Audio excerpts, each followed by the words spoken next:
Welcome, Chris here from Videomaker. You're watching our review of the Blackmagic Design Micro Studio Camera 4K. Blackmagic released this camera last year at NAB 2015, and we got our hands on it and we shot here in our studio because, well, it's called the studio camera, but we wanted to take it out in the field. So we shot out in the field with it, and well, we're gonna show you a montage of that footage, and when we come back, we're gonna break it down. We're gonna talk about its strengths, its weaknesses, who this camera's for, who it's not for, and its value in the marketplace. Without further ado, here's that montage.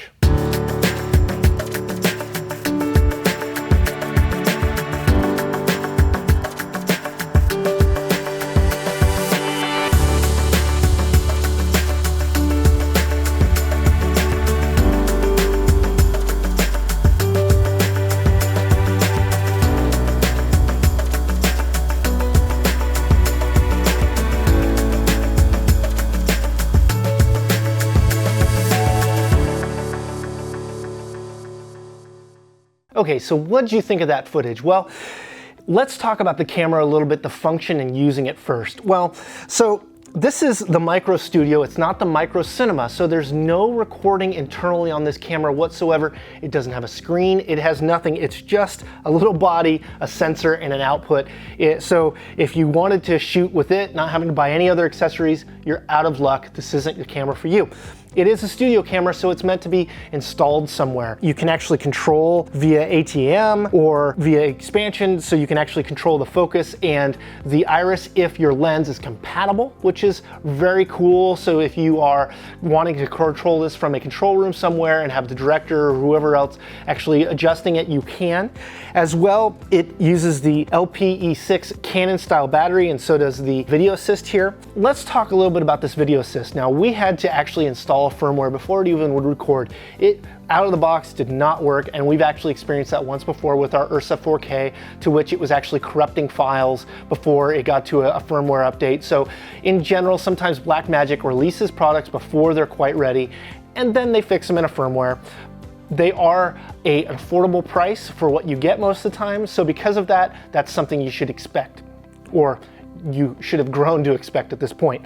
So it shoots 4K, but the Video Assist does not record 4K. So all that footage you saw was all in 1080 because that's all the Video Assist will record. Now, if this was the Micro Cinema camera, well, it only shoots 1080 anyway, so you really aren't too different, and the Micro Cinema doesn't have a screen either, so having an external screen for that matter would be very good. Now, the Video Assist is $495, so it's really not too expensive when it comes to recorders, but it only records in 1080, so you know that's an issue.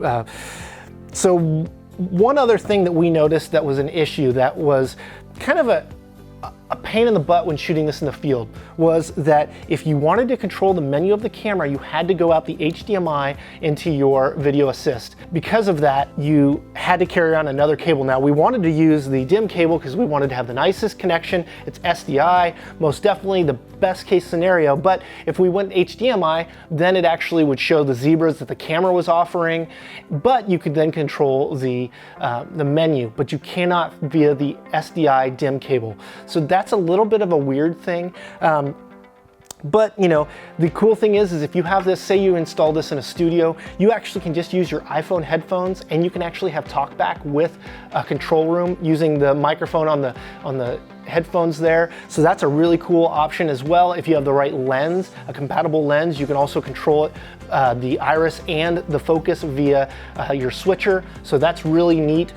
It does have a little expansion port here that you can do all sorts of things like give it power, give it LANC, PT2 output, as well as B4 lens control and Gen Lock input. So it does have some pretty strong broadcast controls there if it's going into maybe a studio of some sort for some kind of broadcast, as well as if you are at home and you have these types of tools in your setup, maybe houses of worship and that kind of thing. It is a good, really great affordable option in that world. So what did we really glean from this? Well, it's a really awkward form factor, so really I'm not going to be hand holding this at all, and that's to be expected. It's a studio camera. The battery life is only about an hour.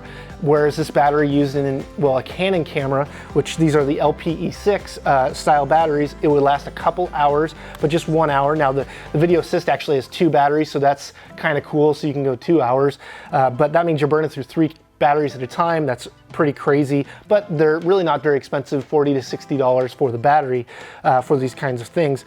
You need to be on a tripod. There's no image stabilization whatsoever. And that's about it. We like it. It's super small and very easy and to deal with, but you know, really, if you need a camera that does anything more than just, you know, focus in aperture and output, this isn't that camera. This is very simple. So value in the marketplace, this thing's $1,295. That's more expensive than the Cinema, the Micro Cinema camera, but that shoots only in 1080. So if you have a video recorder that shoots 4K, you could possibly use this with that, and that would be awesome. The Video Assist is $495. So if you don't have a monitor already for a camera, you're gonna need one, because you can't just point and hope it's gonna be right. It's just not gonna work. The microphone on it's fine, it's stereo. We shot outside and it wasn't that windy, and it still was quite windy in the mic, so that was kind of an issue.